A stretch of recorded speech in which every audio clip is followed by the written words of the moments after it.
buenas, repito, buenas tardes a todas y a todos. Vamos a empezar hoy nuestra primera sesión de Voces y Libros en un marco muy importante en la celebración de los 50 años de la editorial de la Universidad Nacional. Creo que esto hay que enmarcarlo y ponerlo de manera muy festiva, porque realmente es una fiesta.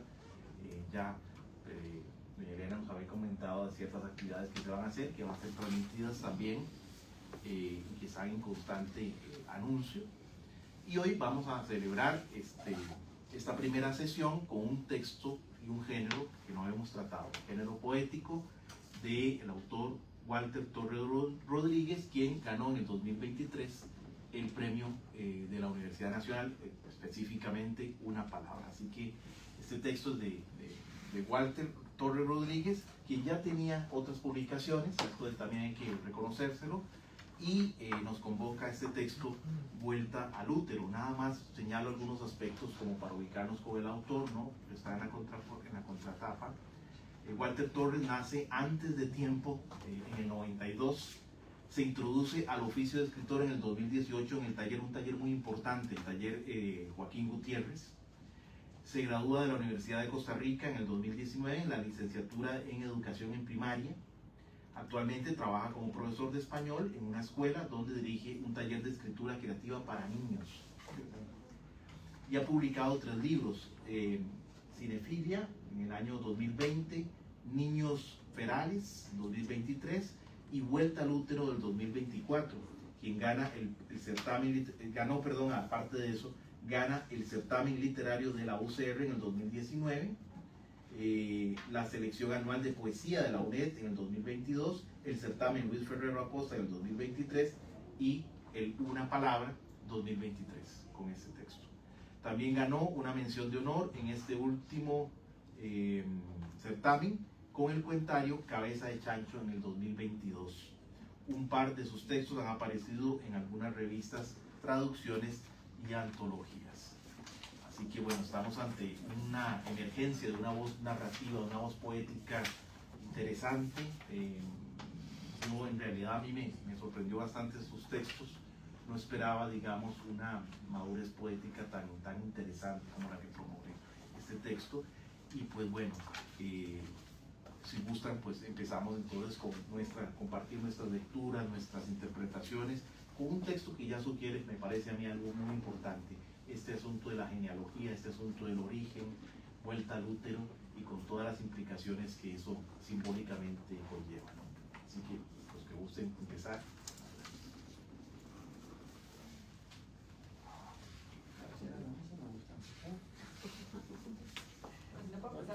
Perfecto, Paula. Siempre peleamos.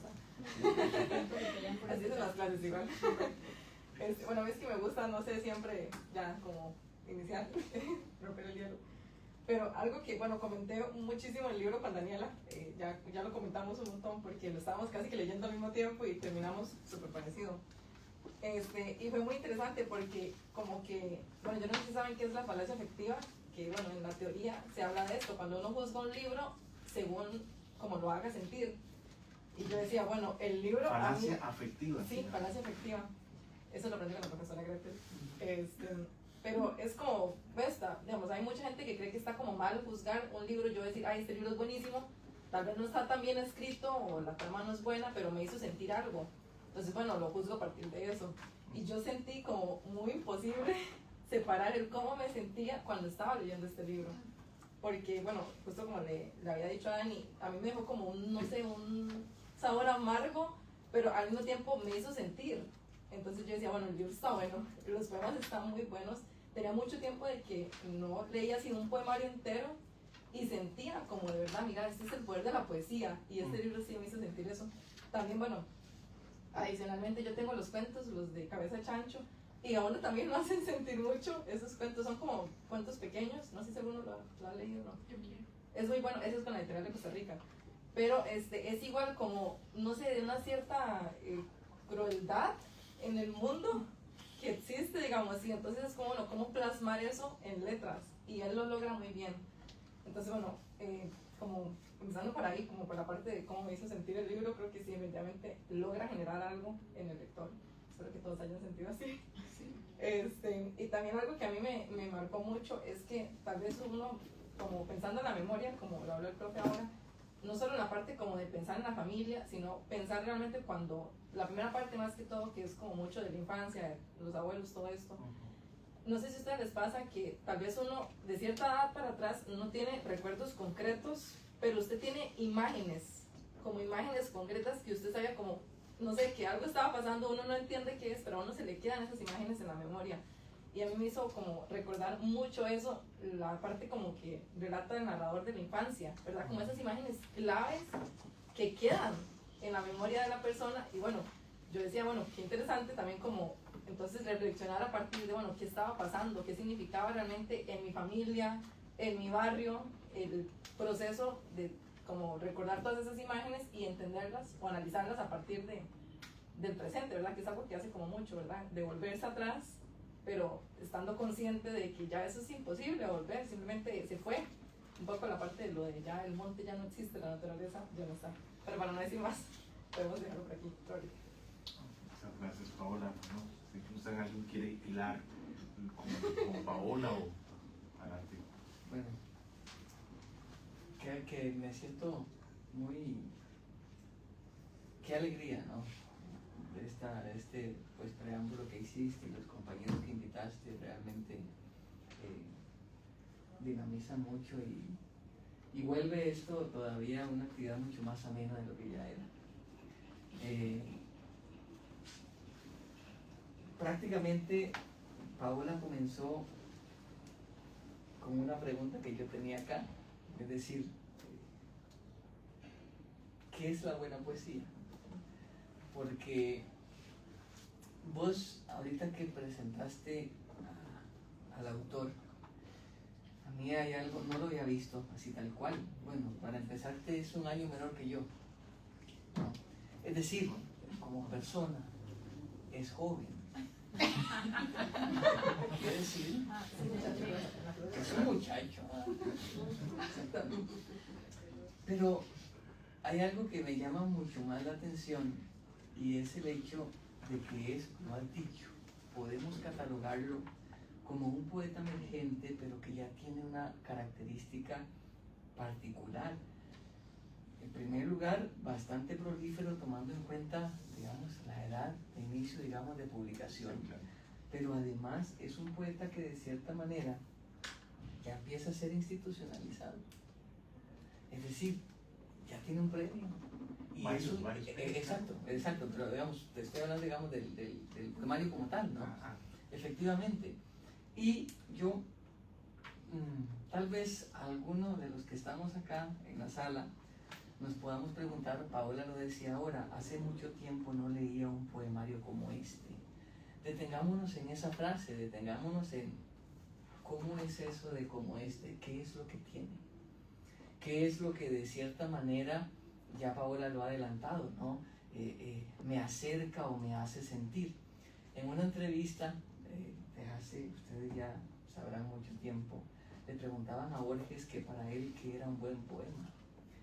Y Borges, con esa claridad que casi siempre tenía, a excepción de cuando le preguntaban por el Nobel, que casi siempre tenía, dijo esto, ¿no? Dijo, un buen poema, o es un buen poema cuando usted termina de leerlo y usted cree que usted lo pudo escribir. Así de simple. Y con los poemas de este poemario, valga la redundancia, eso pasa, ¿verdad? Es un asunto, yo no sé, es para mí, porque ahora voy a responder quizás esa misma pregunta que yo lanzo, ¿qué es eso de la buena poesía o qué hace a una poesía buena? Yo creo que hay un aspecto elemental que no encontramos en este texto y por eso es un buen poemario, por eso es un buen texto. Es un abandono completo de esa búsqueda solipsista, de ese hablar del yo, pero un yo ensimismado, una especie de yo egocéntrico. Aquí no está eso. Aquí efectivamente está la asunción de una subjetividad, por supuesto, ¿no? De una, digamos, una revisión crítica, ¿no? De esa condición, digamos, de dónde vengo, por eso el título quizá Vuelta al Útero, pero con un principio mucho mayor, que es, y digamos, vender una idea mucho más global, una idea mucho más de nuestro tiempo. Y yo creo que ahí es donde se explica esa conexión de la que vos hablabas. Ahí es donde uno dice, es que yo siento al leer. Es decir, hay una especie, o se entabla una especie de relación o de conexión con un asunto que es de nuestra propia contemporaneidad, ¿verdad? Preguntarnos de dónde. Y aquí yo, nada más para ya callarme, ¿verdad? Yo quisiera decir que para mí aquí el hablante, ¿no? Pero a fin de cuentas podemos extrapolarlo al poeta, ¿no? Tiene dos funciones claras, que es mirar y recomponer. Ya, ahí me callo, ya después podemos hablar un poco más. Mirar y recomponer. A mí, bueno, me llamó mucho la atención también la forma en que iniciamos nuestros comentarios. Paola dijo algo que es clave, ¿no? Es decir, la falacia afectiva, ¿verdad? Comenzó con el afecto. Creo que eso es algo que no nos había ocurrido antes, ¿no? Siempre leemos, por ejemplo, cuando leímos textos narrativos, siempre nos vamos a la representación, al análisis de la representación. En cambio aquí fue algo como que, bueno, hay una conexión de afecto. Es decir, creo que es una forma también de repensar la lectura, sobre todo está hablando de una escuela de literatura y ciencias del lenguaje, siempre nos vamos por el marco analítico, sobre todo muy propio de nosotros, que la mayoría estamos muy asociados con el tema filología, análisis de texto, etcétera, o lingüística, etcétera, igual. Pero aquí es por el afecto, ¿verdad? Es algo que me llamó mucho la manera, y algo que también es interesante, que este texto se llama Vuelta al Útero, y también la forma en que está planteado el texto. 3, 2, A. Hay algo que el poemario tiene, uno ve ahí una unidad, algo que, y además 3, 2 y A en diferente tipo de, digamos, de numeración. Eso es muy interesante. Es decir, no hablamos de vuelta al útero, sino vuelta a los úteros, vuelta también a distintas formas de imaginarnos el origen. Siempre pensamos el origen como si fuera una sola cosa. Creo que el texto despliega distintos tipos de genealogía, distintos tipos de origen. Pero bueno, ese es un pequeño comentario más, no sé si... Sí, adelante. Gracias. Bueno, a mí me llama la atención el hecho de que, ¿verdad? El nombre Vuelta al Útero, ¿verdad? Habla aquí en la dedicatoria de todos los hijos, de toda la familia regada, de todo, ¿verdad? Me recuerda mucho lo de constelaciones familiares también, pero a lo largo de todos los poemas, o muchos, hablan sobre el abuelo, ¿verdad? El papá, el abuelo, como la parte paterna. Y el útero, y pues yo pensé que viene en la parte materna, ¿verdad? Entonces, o sea, me llama mucho la atención, ¿verdad? Como lo enfoca él y la vuelta que le da, y honestamente no sé por qué, ¿verdad? ¿Qué significa? Porque se va o sea, porque habla del útero y en realidad todo eso de como la parte paterna, ¿verdad? El abuelo lo repite mucho, ¿verdad? Pero obviamente por todo este asunto de toda la familia regada también, porque es el papá, el abuelo, ¿verdad? El que dejó un montón de hijos por todo lado. De hecho está en la dedicatoria, ¿no? Ajá. A mis 18 medio hermanos que mi padre dejó desperdigados por el mundo, casi como una especie de Pedro Páramo, ¿verdad? A mi familia oculta, podada de mi árbol por moral cristiana, ¿verdad? Es un texto que está polemizando con sus orígenes, no es un origen, digamos, es una polémica con sus orígenes, un enfrentamiento, y a toda esa gente paradójica que terminó siendo su propio abuelo. Es muy interesante. Y también eso que mencionaban, de por qué sí, es ahora que lo decís, lo noto claramente, ¿no? Sí, es el útero que evoca lo materno, digamos, lo biológico materno, y habla en realidad de una visión muy patriarcal, adelante. Pero es como interesante porque yo más bien lo vi al revés.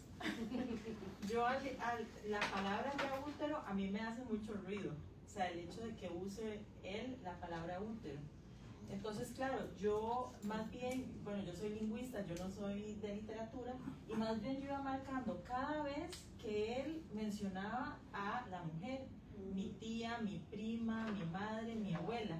Y cuando mencionaba a la abuela, yo siempre decía, él la quiere libre. Y o sea, pero una frase que me llamó muchísimo la atención, ¿por qué? Porque como decía Paola, vi a mi abuela. O sea, yo vi a mi abuela donde dice en la página 59, pero la abuela en un patio es libre, como un palo de aguacates bajo la lluvia. Entonces, mientras a la parte femenina se le ve aún atada, la parte masculina se ve más libre. Pero en ese efectivamente uno ve esa parte materna, y más bien yo cuando yo vi útero yo iba marcando cada vez que él mencionaba a las femeninas. Y me llamó la atención lo que dijo, yo conozco las constelaciones familiares y esas raíces maternas, porque además él menciona la familia sana y la familia que no es tan sana. Y ahí fue donde yo dije, ¿qué familia él considera sana? ¿A partir de qué criterios y qué subjetividad? Y a partir de qué criterios él considera su familia no tan sana. Pero si nos hacen la pregunta a nosotros, digamos, personalmente yo sé cuál es mi familia sana y cuál es mi familia que no es sana. Y entonces yo decía, ¿y a partir de qué criterios yo hago eso? Entonces, a mí simplemente la palabra útero me hizo mucho ruido, y a todo lo largo del texto yo iba más bien más atenta a la parte femenina, yo, que a la parte masculina. Sí, en cambio yo iba haciendo como la... Sí, yo a tías, primos, abuelas, yo decía, claro, es el útero. Ok, Camila, tenías la... Sí, bueno, eso es, la verdad, todo lo que dijo Paola del tema de la falacia, ¿cómo es la falacia? Falacia. Totalmente, tipo, yo le comentaba a Felipe que venía a comentar ahorita en esta actividad me costaba porque realmente no sabía cómo poner en palabras, tipo, todo el reguero de ideas y de sentimientos que el libro lo hace sentir a uno, ¿verdad? También porque al ser tantos poemas tan evidentemente entrelazados entre sí, porque realmente yo noto una marca del autor muy fuerte, tipo, bueno, al menos de yo lírico muy fuerte en todos los poemas. Entonces cuesta mucho, ¿verdad? Como que yo leo uno y yo digo, ay, esto me recuerda a uno de alguna parte que leí ya anteriormente en el poemario. Pero algo que yo noto, con eso que estaba hablando, con el tema del útero, pero que parece como que se refiere más a lo masculino, o como las raíces masculinas, el venir del hombre, yo siento que hay como que un despojo, al menos de la madre del yo lírico, de esa fertilidad y esa maternidad. En el De vuelta al útero, digamos, el poema por el cual le da el nombre al libro, él dice, un vientre hueco, una gotera de saliva. Tipo, dice, ¿y qué es? ¿Pero en qué página estás? Sería la 61. Dice, ¿es en verdad el silencio algo y no una ausencia, madre? Y no un vacío, madre, un vacío entre los dientes y muñón de toda lengua, un vientre hueco, una gotera de saliva. Siento que, bueno, durante todo este poema a mí me destrozó, este poema está increíble, es de mis favoritos. Él como que se siente como un reclamo, como un yo lírico abandonado por su madre, y casi pareciera que el tema del origen y la fertilidad del ser parido no viene de su madre, porque su madre lo que tenía una ausencia, un silencio. Luego hay otro poema, el de la danza de Longino en el 41, que dice, a él también le robaron el aliento con arma blanca, una parábola nace ahora de sus costillas, convertida en líquido amniótico. Entonces el líquido amniótico es de un hombre. Entonces hay como una fertilización del hombre y un despojo de esa función de la mujer, como que se invierten esos roles, que está muy interesante. No lo logro descifrar por completo porque, como les digo, es mucho lo que uno piensa mientras lee y mucho lo que se queda regado en el camino, que tendría yo que esperar como 2 años para poder como ordenarlo todo. Camila, pero creo que propones algo muy interesante. Digo yo, no sé, digamos, vuelta al útero, pensemos en que pues, lo estamos leyendo vuelta al origen o un útero invertido. Exacto, sí. Cómo es la imagen. Creo que es muy interesante pensar en un útero invertido, vuelta al útero, ¿verdad? La otra cara de, o regreso al origen. O bueno, ambas. o ambas. Y hay un poema que es, ya no me acuerdo cuál, pero hay un poema, ahorita lo busco, que precisamente da esa imagen de la inversión. Ya voy a buscar. Creo que Esteban. Bueno, muchas gracias.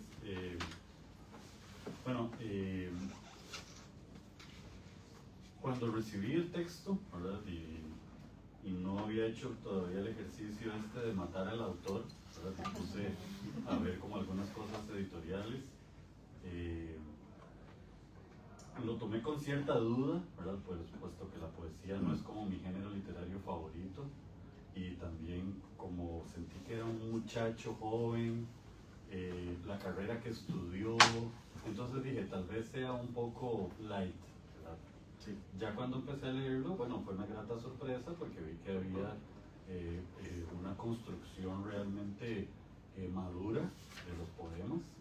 En algunos casos, en otros me pareció mucho más como experimental, ¿verdad? Como escribiendo desde el abismo, ¿verdad? Prácticamente sin tener la oportunidad de refinar, o sea, como que lo escribió y lo soltó, ¿verdad? Como esta catarsis donde... Guindo. Como un guindo, un abismo, ¿verdad?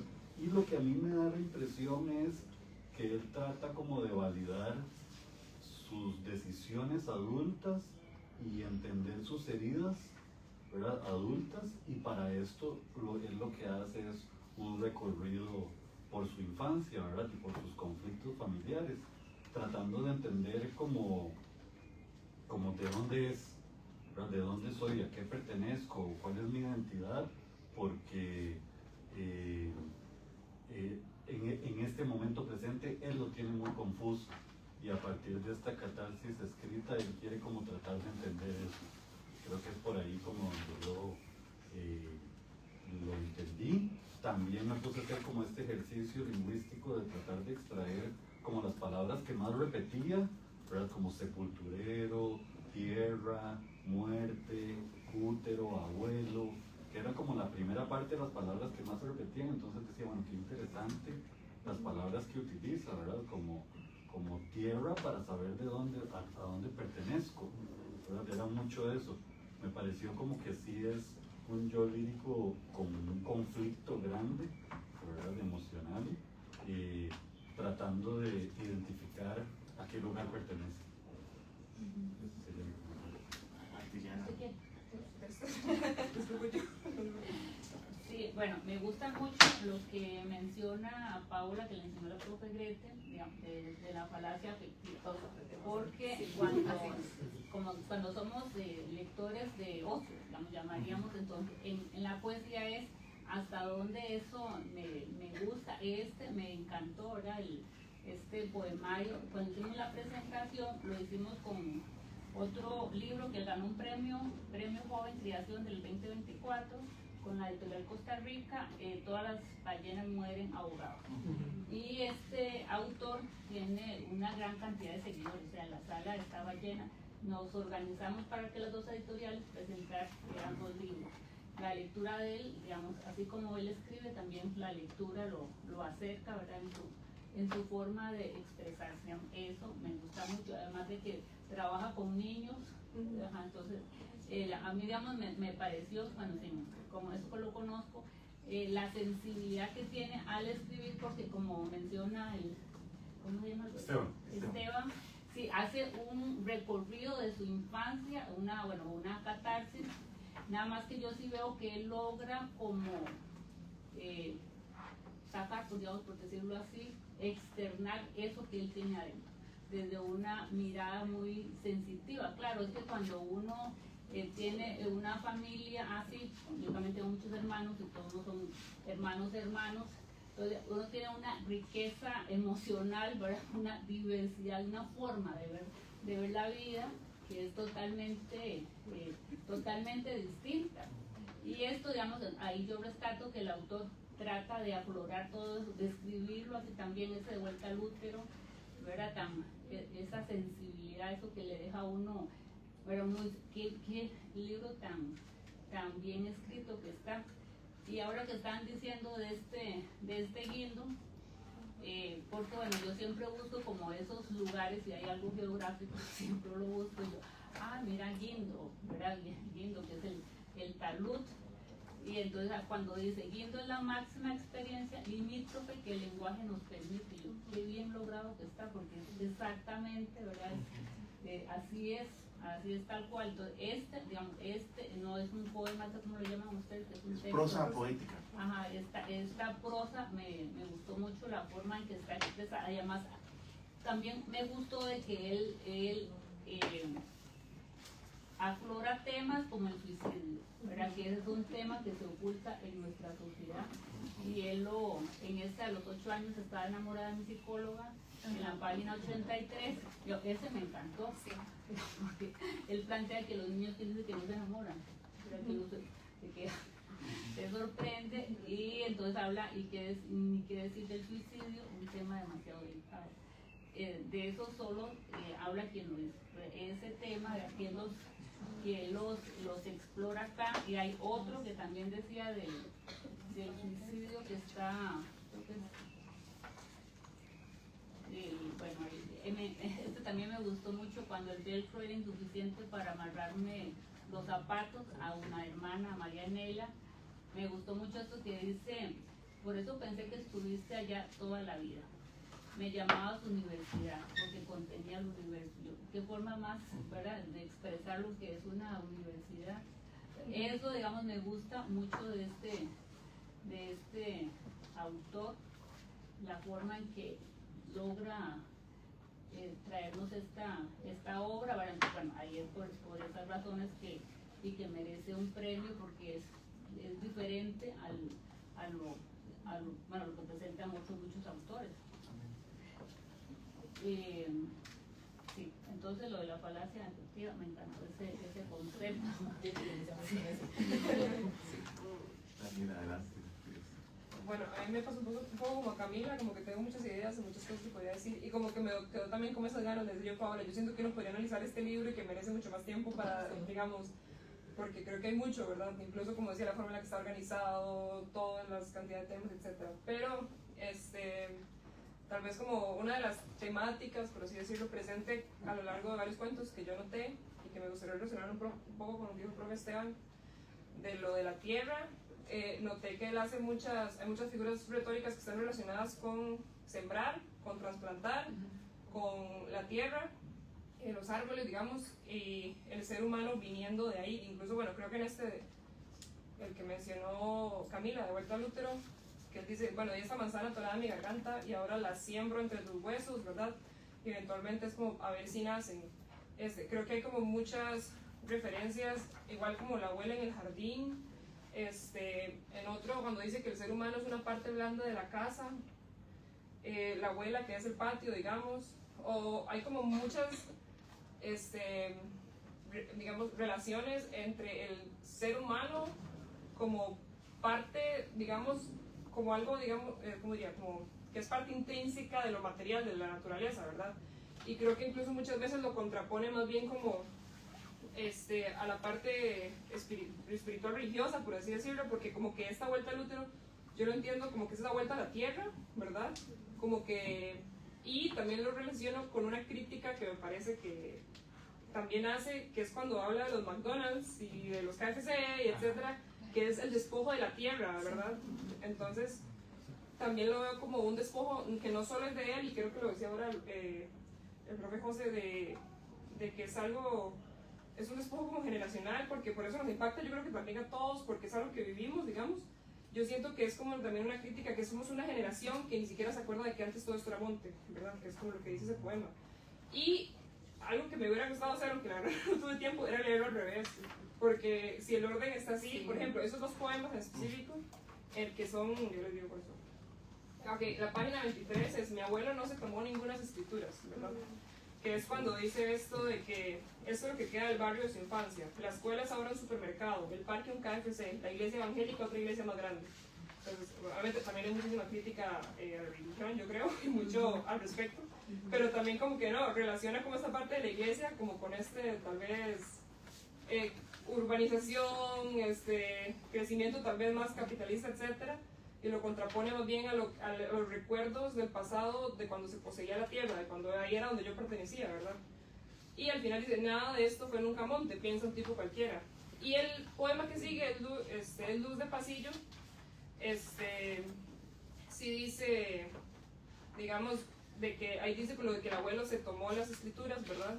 y habla sobre cómo cuando sí se acuerdan de que eso era monte, digamos. Entonces yo lo entiendo como eso de que la generación de ahorita, digamos, es una generación que ya ni siquiera se acuerda como de a dónde pertenece, ¿verdad? Y yo lo relaciono con eso de vuelta al útero porque tal vez fue, y creo que son varios niveles, incluso tal vez de crítica a relación, si estamos acertando.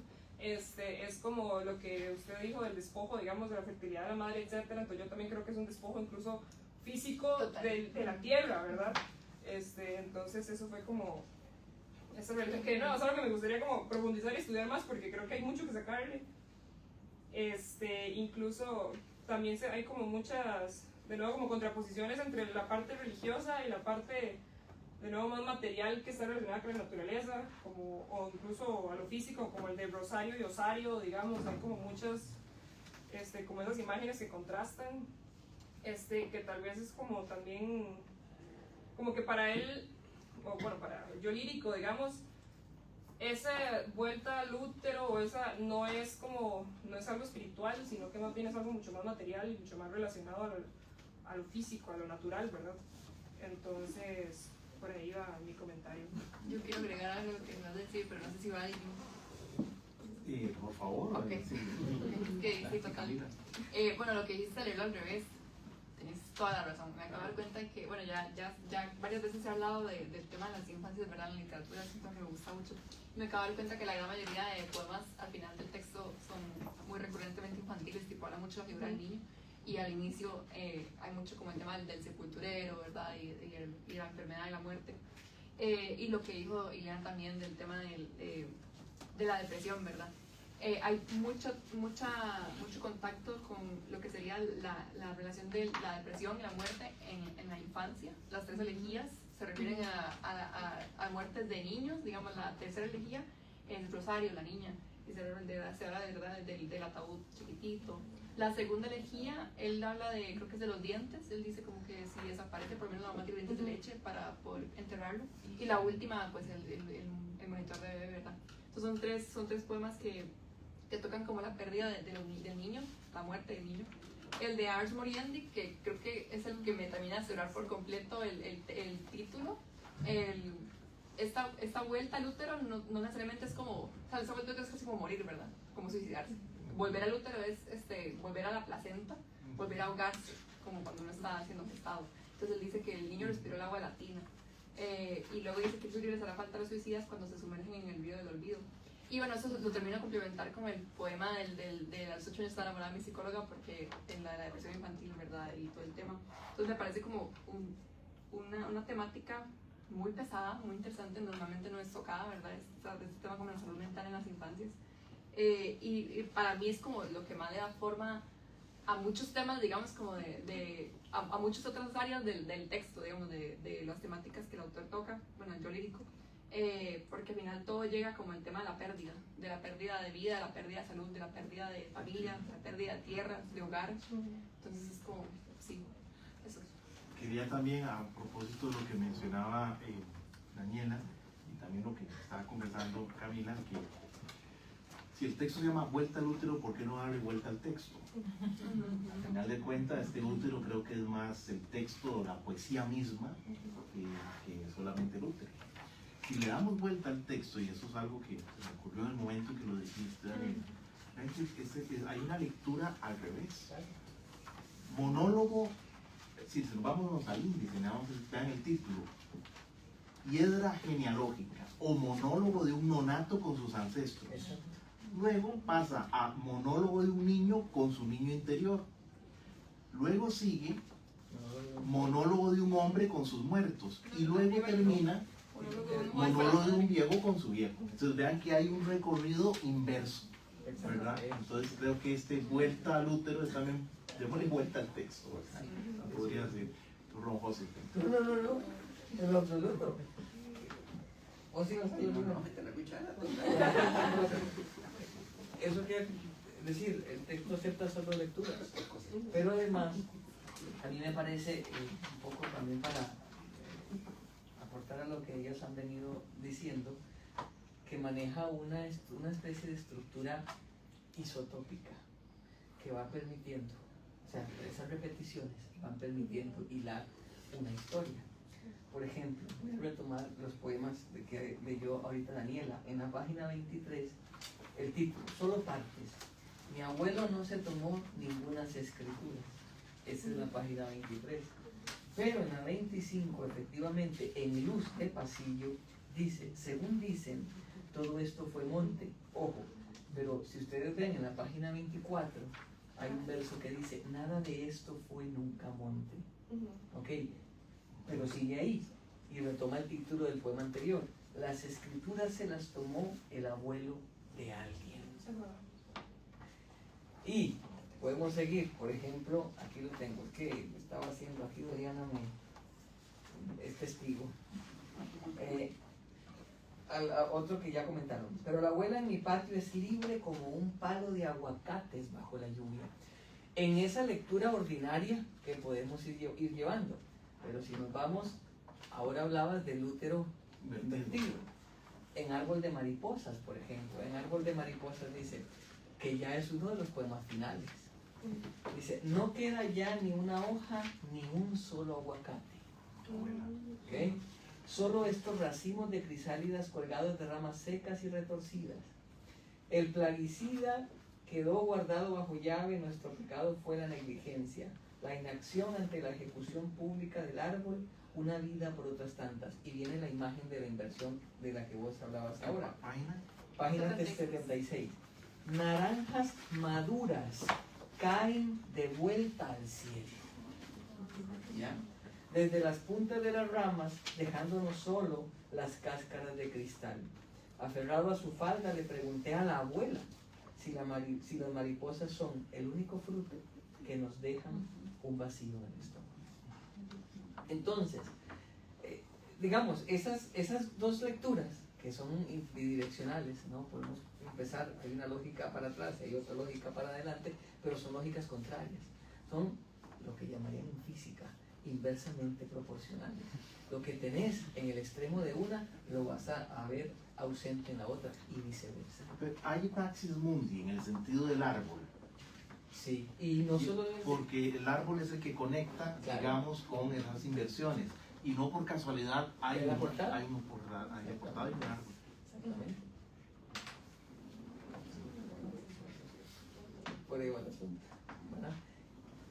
No, eso. Solo lo quería plantear como para que viéramos esas partecillas, ¿no? Que de cierta manera van hilando. Podemos hablar de historia poética, yo creo que sí. Es un poemario que de cierta manera narra. ¿Ya? Es interesante, sí. Okay. Perdón que antes de que Gustavo comente, habías dicho algo muy interesante en tu intervención, José, no sé si lo recordamos, que decía contemplar y reconstruir. Ah, sí, aquí. Mirar y recomponer. Nada más nos lanzaste esa idea, pero creo que por lo que he notado en tu último comentario, va por ahí. No sé si quieres agregar algo más. Por la función del pastiche.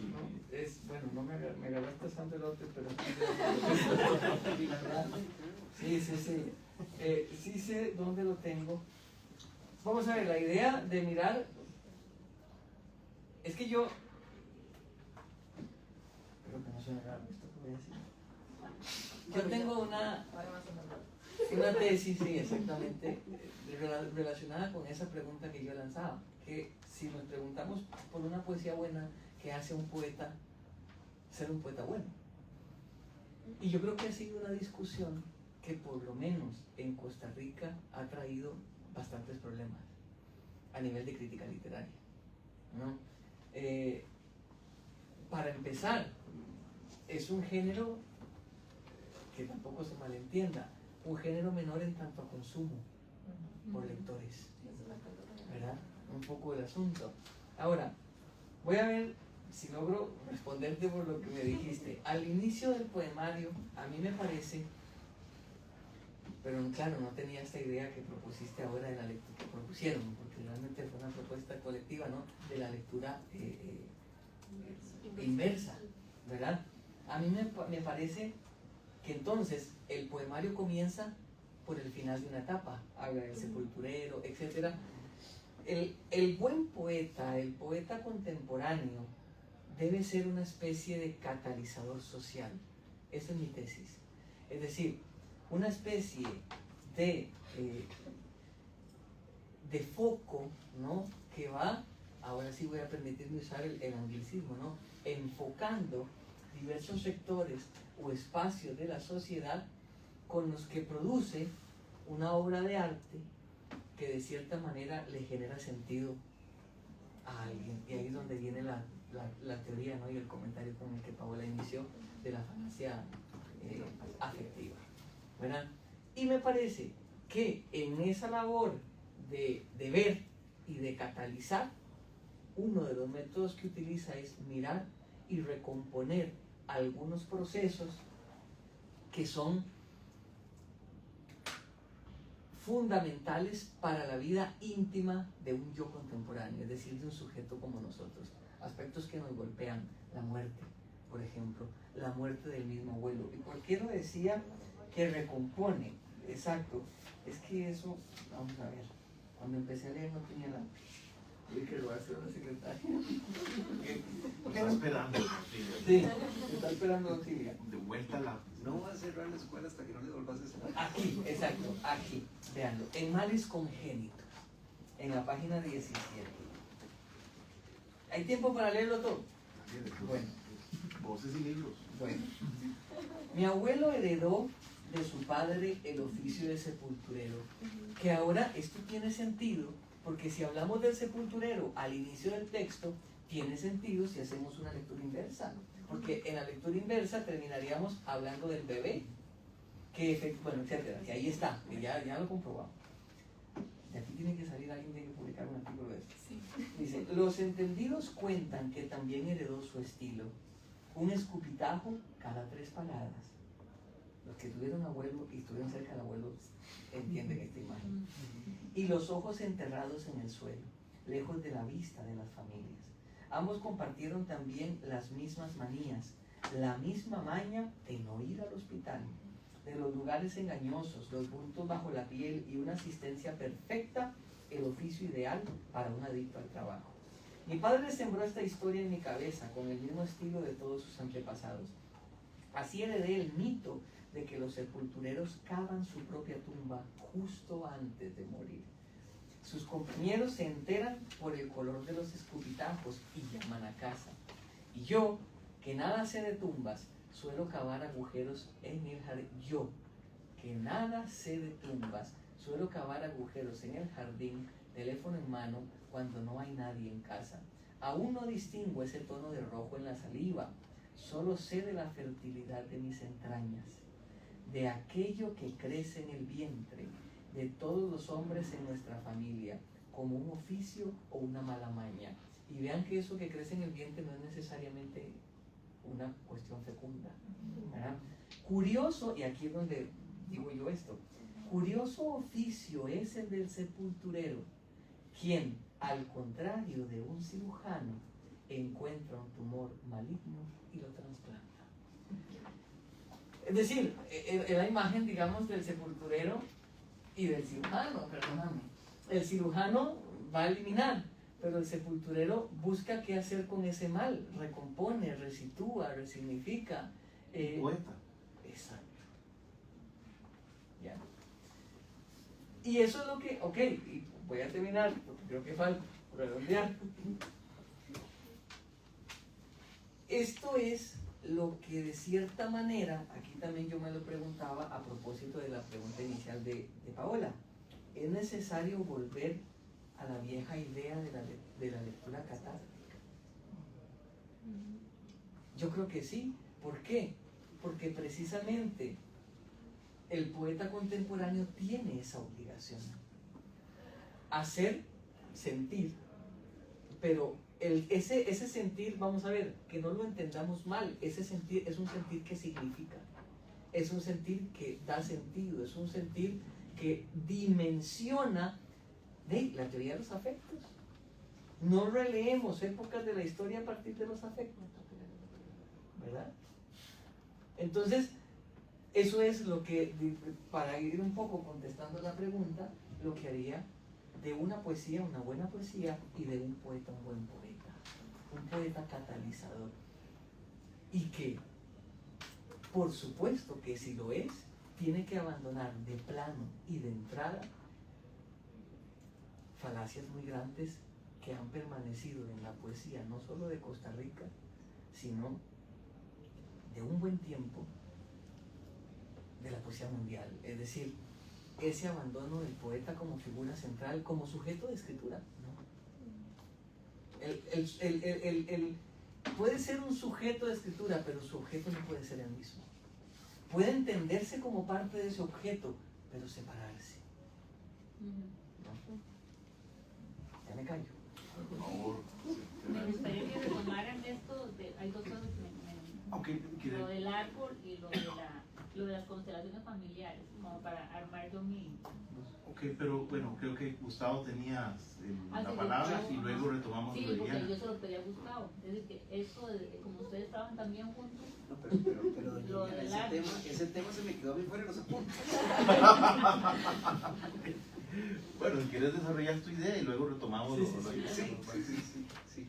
Vamos a ver, claro, yo les traigo un poco esto de la estructura invertida y tal. Jóvenes, pero ¿se han dado ustedes cuenta de que la vuelta al útero es también una vuelta a la muerte? Es decir, ¿qué hay dentro de, vamos a ver, qué hay, qué implica el regresar al útero, el regresar a los orígenes, el enfrentarse a la muerte? Mira, página 23. El tipo regresa al útero entre estos cimientos y algo se parece al piel roja de aquel anuncio genérico tipo ONG. Se creería que llora por sus tierras de sus ancestros, etc.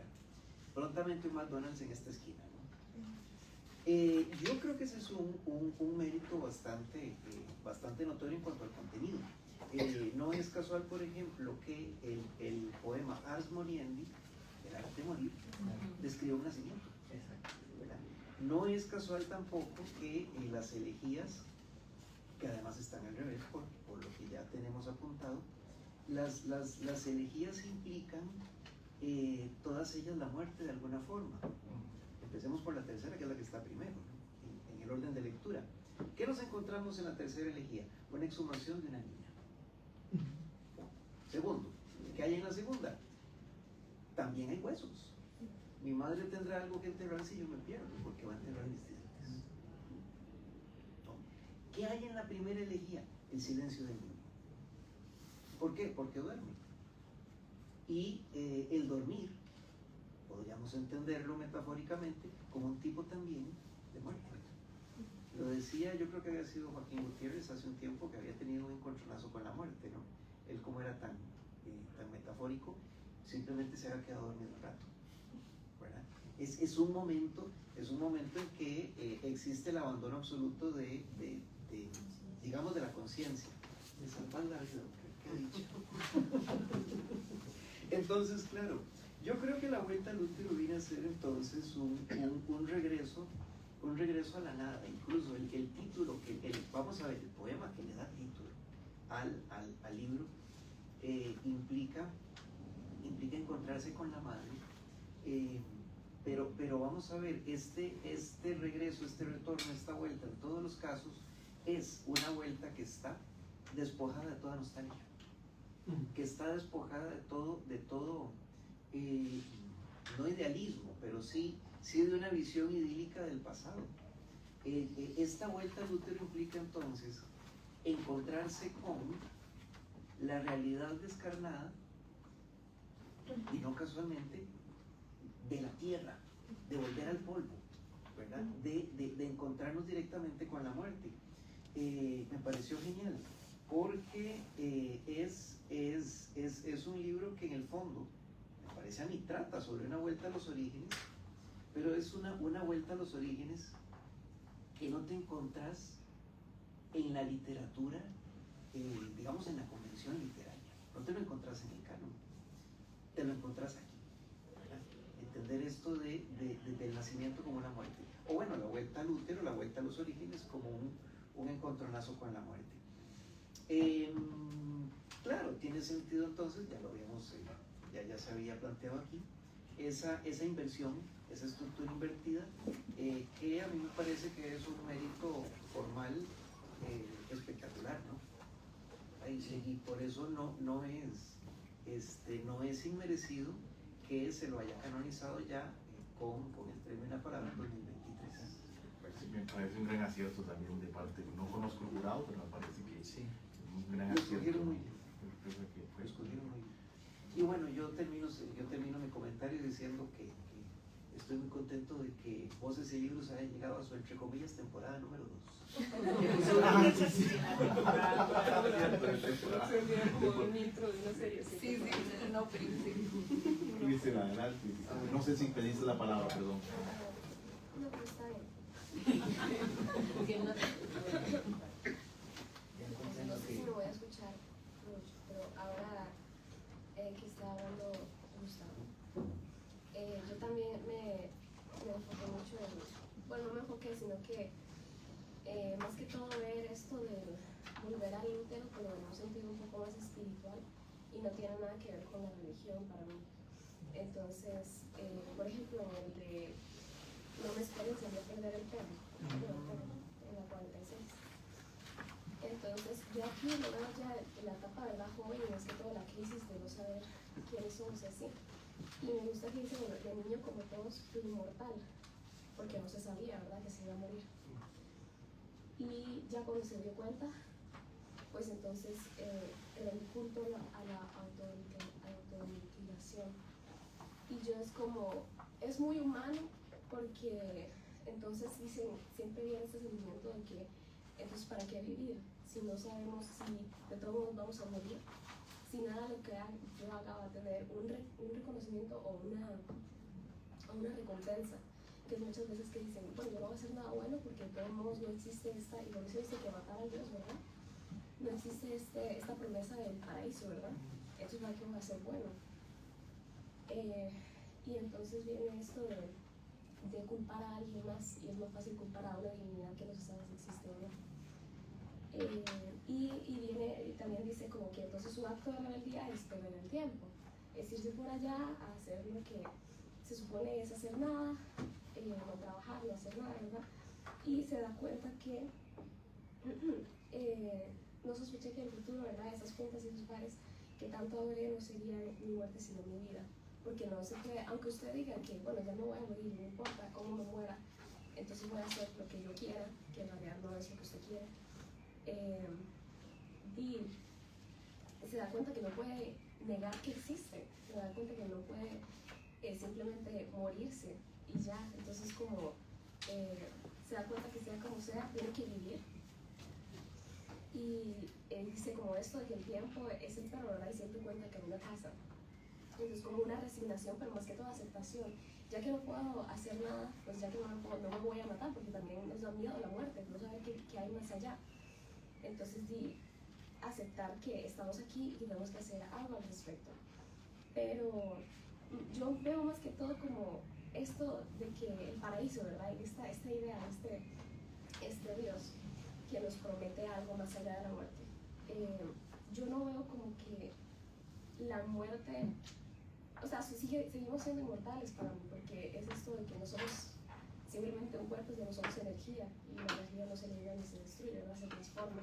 Entonces para mí el ciclo sigue, nada más que como humanos tenemos mucho miedo a perder qué somos, digamos, siempre queremos decir como yo soy mi género, yo soy mi cultura, yo soy mis creencias, entonces si yo lo pierdo cuando me muera, entonces ¿de qué va a servir? Y para mí no se trata de eso en la vida. Entonces yo siento que con él describe como esta crisis de siendo joven, más que toda la crisis de los 20 siempre pega. Y no solo la crisis de los 20 pega, porque usted se da cuenta como que voy a hacer con mi vida. Esta crisis vuelve.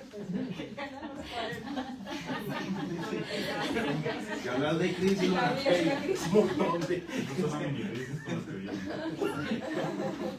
vamos a regresar al útero. Sí, esa crisis vuelve y es volver a recordar y volver al útero, al origen, que no es esto material, sino que es más allá. Y a mí me parece que el primer poema, que sería como el último, o sea, no sé, ya es como que él no entiende todo, y por eso pues le dice al abuelo que, verdad, pensé que las memorias las guardaba el alma, pero las guarda la carne más bien, porque, y lo que dijo Paola de que eso nos hace sentir, ¿verdad? Y que eso nos vuelve a un recuerdo. A mí me pasa más bien que cuando yo, digamos, uno internaliza, perdona y así, me pasa que ya no recuerdo bien, porque ya lo dejé ir, porque entonces voy más allá de lo que mi cuerpo humano y mi mente creen que soy. Entonces, a mí me pasa, siento que esto tiene mucha razón, lo que él dice aquí. Y el alma abandona la osamenta mucho antes que los sesos o el corazón. Así que deja de decir esta tierra, dice Jesús. Exactamente. Entonces, sí, no sé, siempre me pierdo. Tengo que encontrar una forma de seguir el hilo. Pero, ajá, más que todo lo malo. Sí. Como el epitafio de Saramago. ¿Cuál es el epitafio de Saramago? Sí, no. Y no subió al cielo. ¿Sabes qué es el que tienes que poner en unidad? Sí. Y no subió al cielo porque a la tierra Si pertenece. te vas primero. Ajá. Pero esa, como que me gustó mucho la pasión de Cristo porque no deja de ser esa vuelta al útero un acto de trascendencia. ¿Verdad? Sí, no es simplemente regresar, y el regresar implica una trascendencia. Creo que Irina, tenías algo que comentar. Si gusta, yo nada más pongo el nombre, si gusta. Sí, gusta. No, yo quisiera retomar un poco lo que decía el profe Esteban, perdón. Él hablaba de esta cuestión de matar al autor, ¿verdad? Y de cómo tal vez pensaba que por ser una persona joven y la carrera que estudiaba, más bien iba a presentar un texto como muy light, fue la palabra que usó. Pero yo más bien al ver que es una persona joven, a favor del profe José. Claro. Sí. Recién salido. Sí. Yo más bien, o sea, lo que yo pensaba era que iba a ser todo lo contrario, ¿verdad? De repente, y es muy alejado de lo que hemos estado hablando, no me voy a referir propiamente como a contenidos en relación de toda esta cuestión de volver, ¿verdad? Sino, tal vez me veo muy atravesada por las lecturas que he hecho en los últimos tiempos y me he dado cuenta que de repente la propuesta tica de muchos autores contemporáneos va muy enfocada a esto, ¿verdad? Y son de repente personas jóvenes, ¿verdad? Pero eso es lo que a mí me gustaría, de repente la mención que hacen a Felipe Granados, ¿verdad? O sea, son personas jóvenes, ¿verdad? Y el tipo de literatura que, digamos, que se produce es muy distinto a todo lo que nosotros estamos acostumbrados a leer y a catalogar como literatura costarricense. El canon. Exacto. Y digamos, igual toma elementos muy de la idiosincrasia tica, digamos, como esta cuestión de antes todo esto era monte, ¿verdad? O sea, toman esto y como que lo transforman, ¿verdad? Y a mí personalmente me gusta mucho eso, o sea, pensar en autores como Felipe Granados, o pensar como en Luis Chávez o como en Byron Salas, ¿verdad? Que también me parece que las propuestas de ellos están muy permeadas por todo este asunto, casi que, yo no diría terrorífico, ¿verdad? Pero toda esta cuestión que es muy visceral, muy relacionada a la muerte, muy pensando en el suicidio, ¿verdad? Que eso antes mencionaban, ¿verdad? Que es algo que casi no se comenta, pero ellos yo siento que lo están agarrando y lo están mencionando un montón. A mí eso, o sea, me parece que es como muy, no sé, yo lo destaco mucho porque ya digo, he leído, o sea, he pasado leyendo muchos textos así, ¿verdad? Entonces, no sé, a mí personalmente me pone muy feliz, o sea, haber leído, creo que es de mis textos favoritos. Pareciera que hay una pulsión muerte en la poesía contemporánea muy interesante. Si comparamos, vamos a poner un caso paradigmático. Por ejemplo, pensemos en Jorge de Bravo, que era una pulsión vida. Y ahora excesivamente vitalista, ¿no? Pero en eso parece que hay una pulsión muerte que marcaría un nuevo ritmo generacional de poesía de una forma muy contemporánea. Felipe, adelante y posteriormente. Ahora me permitís volver sobre este momento porque quiero cerrar con una cuestión aquí. Dos cuestiones. Bueno, yo quiero comenzar diciendo que, bueno, el pasado, como lo que le pasa a Esteban, digamos, no es que la poesía sea para mí, digamos, no es que sea mi género menos preferido para leer, sino que es menos preferido para analizar. Hay varias cosas que quiero decir, digamos, porque a mí me encanta leer poesía, ¿verdad? Como lector, yo amo leer poesía, yo amo leer y no entender absolutamente nada, ¿verdad? Bueno, es que adivinar un poema lo echas ya. Entonces, yo le decía a Camila, y ella se rió mucho cuando leí esto, y es que para mí leer y analizar poesía es como estar dando el chisme, ¿verdad? Porque entonces uno tiene ahí poca información, ahí tiene que ver cómo se la juega. Y leyendo este texto, la verdad es que tuve mucho chisme de parte de todos los que estamos aquí presentes. Entonces, me gustaría como reconstruir un poco las ideas que me han dado a lo largo de este tiempo y que también hemos compartido el día de hoy. Entonces, quiero empezar con lo que me dijo Irina, ¿verdad? Porque cuando yo le comenté que estaba leyendo este texto y que pues, me estaba frustrando porque no sabía cómo por dónde agarrarlo, y me dijo, déjese llevar. Entonces dije, ok. Empecé a leerlo como un lector, ¿verdad? Como un lector que no tiene nada que ver con la carrera, que no tiene que hacer ningún trabajo intelectual de producir conocimiento ni nada. Empecé a leerlo como si lo hubiera leído antes de entrar a esta carrera. Y eso se puede. No se puede. Uno lo intenta, pero no se puede. Sí.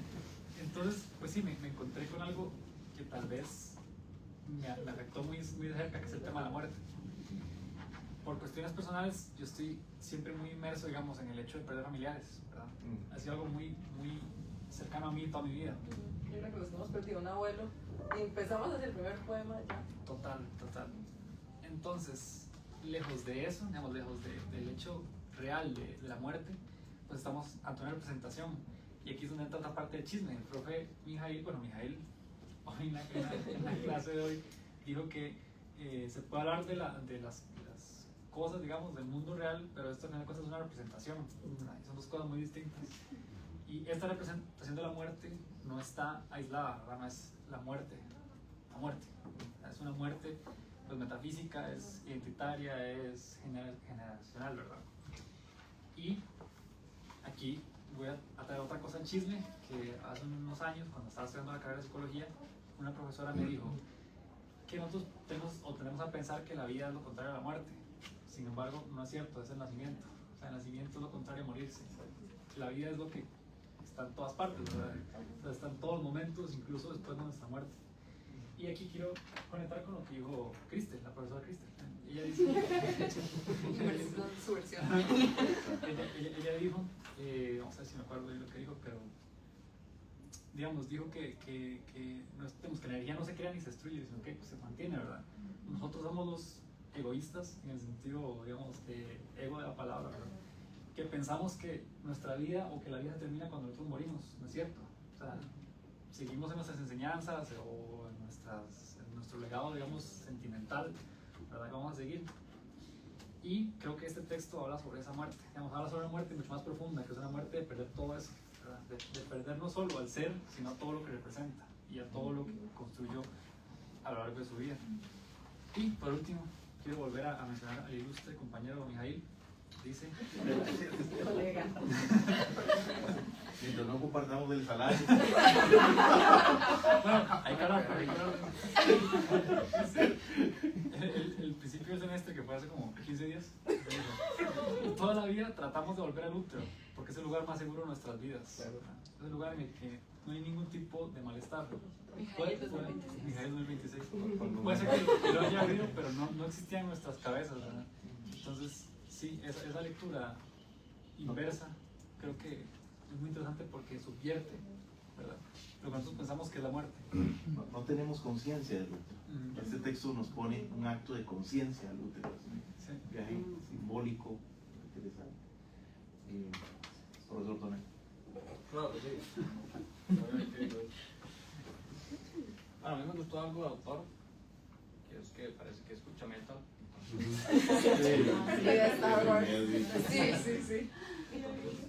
Le aplaudo por eso. A mí me gusta mucho ese género musical, porque es un género, digamos que, por eso suele ser un poco underground, porque aborda temáticas que suelen ser un poco fuertes, pesadas. Y si alguien quisiera, yo le podría hacer una buena playlist de bandas que abordan temas en donde se ve el tema de la muerte. O sea, es algo que es muy común. Y si vemos al metal, suele ser un género que está como muy aislado de lo extreme. Y a propósito del nombre de este libro, hay una banda que, no me acuerdo todo lo que dice, solo me acuerdo de esa frase particularmente que dice swallowed by the womb of death. Es absorbido, tragado por el útero de la muerte. Entonces, cuando yo empecé a leer de hecho cuando el profe me invitó y dijo el nombre del texto, yo de una vez repetí esa canción. Es una canción fuerte porque los vocales del hombre son pesados y yo sé que a muchos no les puede gustar, pero es una buena canción, buenísima. Cool. Y sí, me recordó a esa canción y al género metal, digamos, que suele abordar estas temáticas de otras, pero la muerte está muy presente ahí. El tema del útero es interesante porque nos recuerda también a la mujer, al origen, donde nosotros nacemos, también pues a la madre tierra. Y entre todos los elementos que se mencionan acá, bueno, antes de avanzar con eso, Daniela antes mencionaba el tema de que el narrador parece que está pegado a lo material. Y sí, en efecto, yo lo sentí. Me parece que el protagonista, el narrador, está viendo hacia abajo. O sea, para mí nunca pareció que estuviera viendo hacia arriba. Y sí, y cuando ve para arriba, hay un poema que dice que vio al sol y quedó ciego. Entonces, entendamos el sol como la metáfora de Dios, ver para arriba, quedó ciego. Él siempre está viendo hacia abajo, siempre está apegado a esa tierra, a ese vínculo terrenal. Y esto me recuerda mucho a la mitología de nuestros indígenas malecos, que ellos tienen dioses telúricos, a diferencia de muchos aborígenes de América y de la tradición judeo-cristiana, que suelen ser uránicos. Ellos, dentro de su palenque, dentro de su casa, los indígenas malecos llevan sus familiares. ¿Por qué? Porque los familiares se van a encargar de cuidar de ellos. O sea, los espíritus en el inframundo, entendido inframundo como el mundo de los espíritus. Entonces, ellos lo entierran ahí a tres porque su creencia es que los familiares, los espíritus, están dentro de la casa y van a cuidar de ellos, de los vivos. Gracias, doctor. Yo quería ver si, para ir como finalizando, dos temas. Uno que propuso Ileana, que era el tema de volver al tema de la constelación. Ajá, ese que Méndez lo mencionó también, y Doriana. Y luego terminamos, si querés, con un comentario tuyo. Y quería el tema ese que ustedes mencionaron, lo del árbol. Lo del árbol, Laxis Mundi. Eso, ajá, sí, se lo pedía a Gustavo. ¿Qué son los de mitología? Adelante, Doriana. No, las constelaciones familiares lo que hablan más que todo son los males heredados. Entonces, por ejemplo, les doy un ejemplo. Tengo un dolor de cabeza, sufro de migraña, etc. Entonces, según esta teoría de constelaciones familiares, yo tengo un pasado que me fue heredado y que tengo que encontrar el origen de lo que está causando eso hoy en mi presente. Entonces siempre se hablan como de esas raíces maternas que me heredan males. Por eso es que me llamó mucho la atención cuando él hablaba de esa familia sana y esa familia que no es tan sana, porque hay males que se heredan. Entonces son raíces que vienen muy apegadas a mi ser, como decía también la compañera, que son energías que me heredan y yo tengo que hacerle frente a esos males.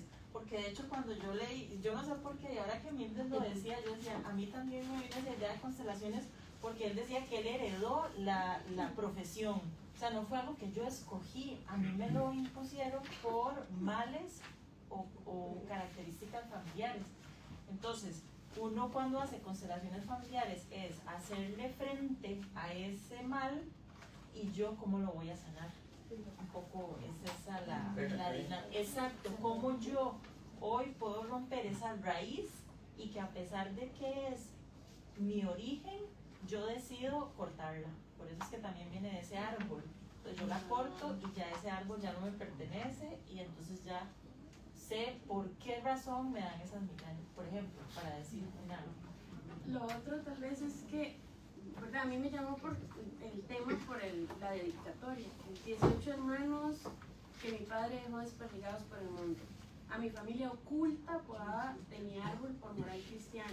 Y bueno, uno de los principios de las constelaciones es que todos pertenecen, ¿verdad? Entonces, una persona, digamos, un aborto o un hijo por fuera, ¿verdad? Que dicen, esas personas realmente pertenecen a mi clan, ¿verdad? Pero no se les reconoce. Y entonces, cuando no se le reconoce a esa persona, alguien va a tomar el lugar de esa persona que no está siendo reconocida. Y entonces, por eso también va a vivir una vida que no es la de ella, ¿verdad? O la de él. Y el hecho de que haya un montón de gente por ahí, ¿verdad? Que uno no sabe que es familia, ¿verdad? Y que tal vez algunos tuvieron algunas situaciones, ¿verdad? Difíciles, qué sé yo, y tal vez, pues, esta persona esté, ¿verdad? Viviendo cosas que no son. Y con todo este montón, digamos, de historias, ¿verdad? Así como trágicas y cosas, es como, realmente como, son como muchas historias que tal vez no le pertenecen a él, sino que son de otras personas, de todas estas personas que sí son de su familia, pero que no están siendo reconocidas. Y sea como sea, él los está reconociendo aquí, aunque no los conozca, ¿verdad? Pero sí los está reconociendo porque dice, son 18 medios hermanos que andan por ahí. Tal vez no sabe quiénes son, cuáles son sus historias, pero él aquí los está reconociendo, ¿verdad? Y sí pertenecen a su rol, a su familia, pues. Y otra cosa que quería agregar es que con esto de vuelta al útero, que tal vez es como un nuevo nacimiento en realidad.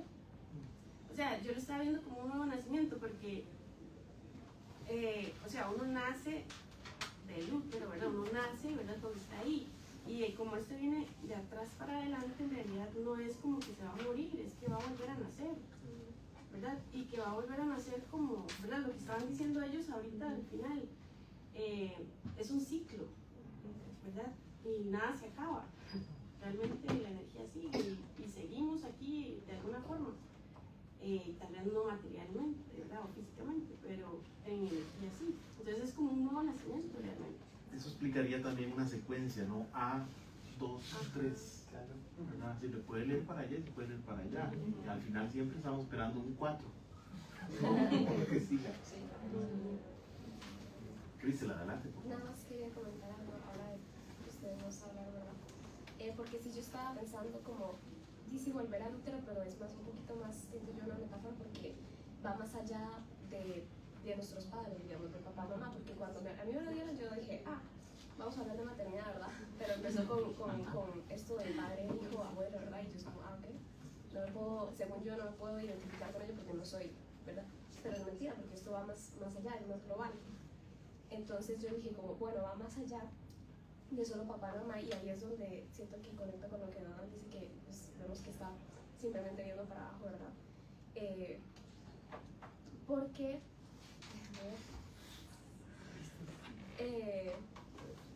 porque uno se engancha mucho a eso, a que, sí, mi papá es así, yo voy a ser igual que él. Es más, ahí también dice, ¿verdad? Yo quería ser como mi abuelo también, uno de los. Y entonces, esto es lo que soy, esto es mi familia, yo tengo que seguir la cadena, ¿verdad? Y es ahí por eso también lo de la comparación del sepultero y el cirujano. Exactamente.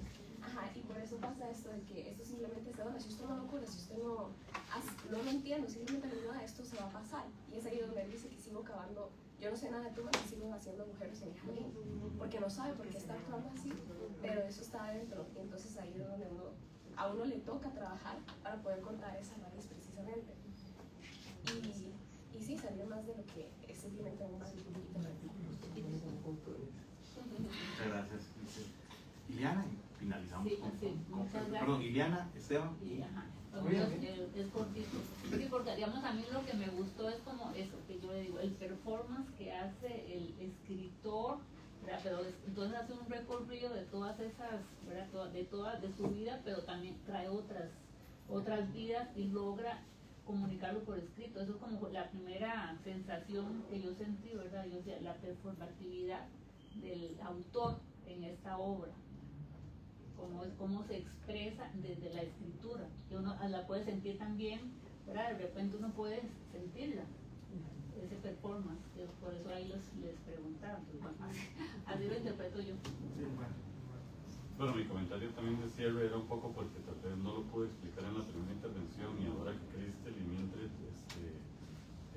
hacen su comentario, como que termino de darle forma, ¿verdad? Y yo sí considero que a lo largo del texto hay un montón de mini muertes, por así decirlo. Entonces yo considero que la angustia del yo lírico le produce una mini muerte en la cual tiene que regresar al útero para tratar de entender qué es lo que está pasando con su actualidad, ¿verdad? Yo durante muchas veces en el texto lo que yo noto es que él trata de justificar la angustia tan profunda. Entonces no le queda de otra que morir para volver al útero, para volver a renacer y tratar de justificar qué es lo que está sintiendo ahora. Por ahí fue como yo lo entendí. Me gusta, bueno, finalizamos, ¿les parece? Con José.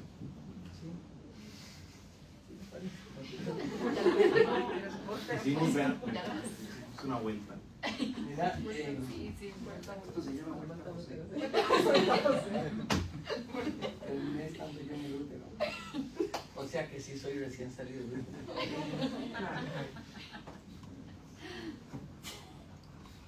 Tres cositas rapidísimas. Sí, es que después de una encontré. En Orca Umbilical yo creo que estaría esa imagen gráfica de lo que hemos entendido, 74, esa imagen gráfica de lo que hemos entendido como la inversión.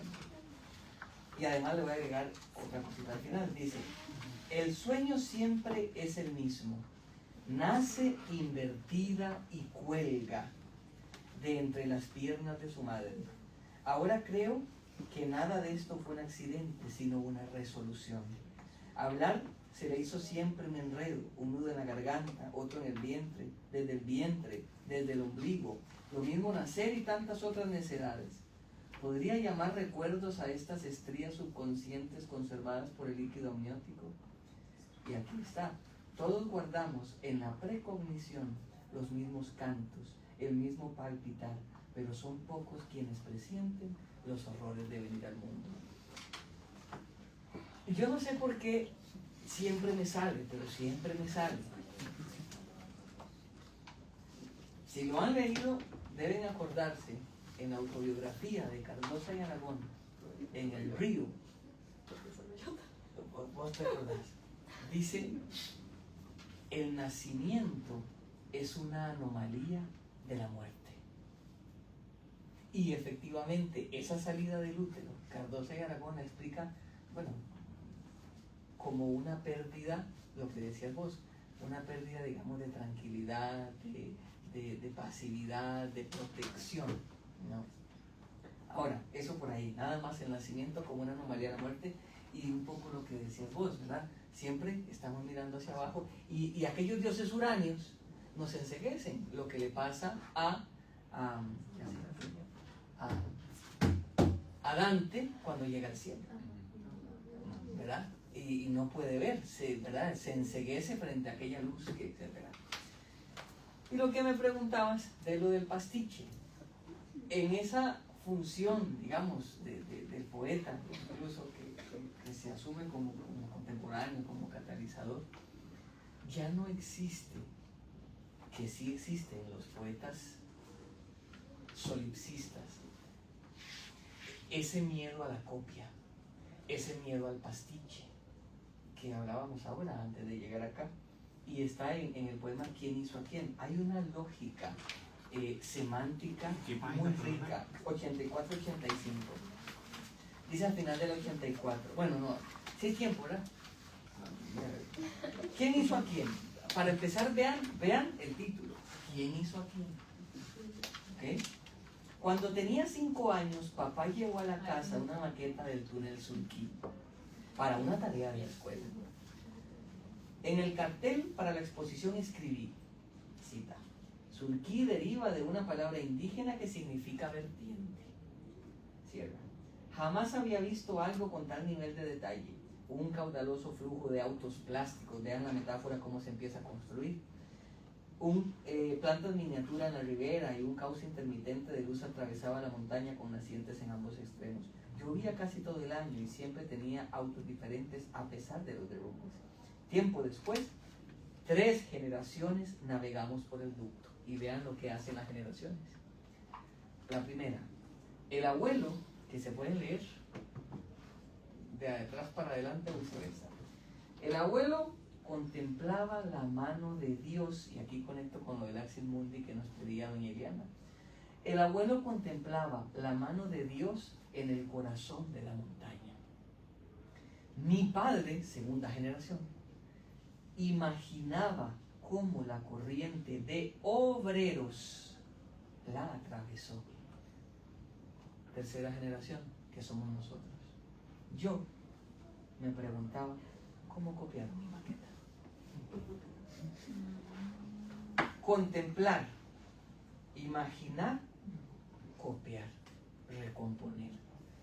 Entonces, Jameson dice que el pastiche es un acto de nostalgia. ¿Por qué? Porque es siempre una ida al pasado con el fin de buscar aquello que se perdió, pero que en esa búsqueda pasa algo que es inevitable, la deformación. Claro, es un pastiche, pero es un pastiche que genera un sentido. Es un pastiche, y ahora sí conecto para cerrar con lo que nos decía doña Eliana, que precisamente... Liliana, por favor. Liliana. Que precisamente explica el sentido de nuestra generación para acá. Los dejo por fuera. Sí, y ahorita explico por qué. ¿Por qué? Porque de aquí para allá, o sea, para acá, hemos atravesado una especie de exacerbación de un, vos me vas a entender, espero que los demás también, de un materialismo histórico que ha vaciado, lo que hablábamos en el coloquio de literatura costarricense el año pasado, que ha vaciado de contenido la vida misma, siendo solamente una especie, digamos, de performances o maquetas vacías. Y por eso es que nos preguntamos, ya no por el contemplar, ya no por la imaginación, sino por la recomposición de la copia. ¿Ya? Es decir, hemos transitado por una especie de asunción de la historia como principio universal para explicar nuestra existencia, contrario a como hacían las generaciones anteriores. El abuelo, por ejemplo, que lo que veía en el surquí era la mano de Dios. Es decir, vos lo decías también, es una especie de contemplar el mundo a través de una espiritualidad que no necesariamente tiene que ser una espiritualidad de una religión moderna, sino más bien una espiritualidad de las religiones antiguas que necesitaban del axis mundi, es decir, de un eje que conectara su existencia con un sujeto trascendente. Y en ese sentido, Walter Torres, como poeta, recupera un tópico muy viejo, bueno, sí, muy viejo porque es de principios del 20, que por ejemplo le pillé yo a un poeta español de los más grandes, a Luis Cernuda. Luis Cernuda tiene, ya no me acuerdo del nombre, Luis Cernuda tiene, ya no me acuerdo cómo se llama el poemario, pero el poema se llama,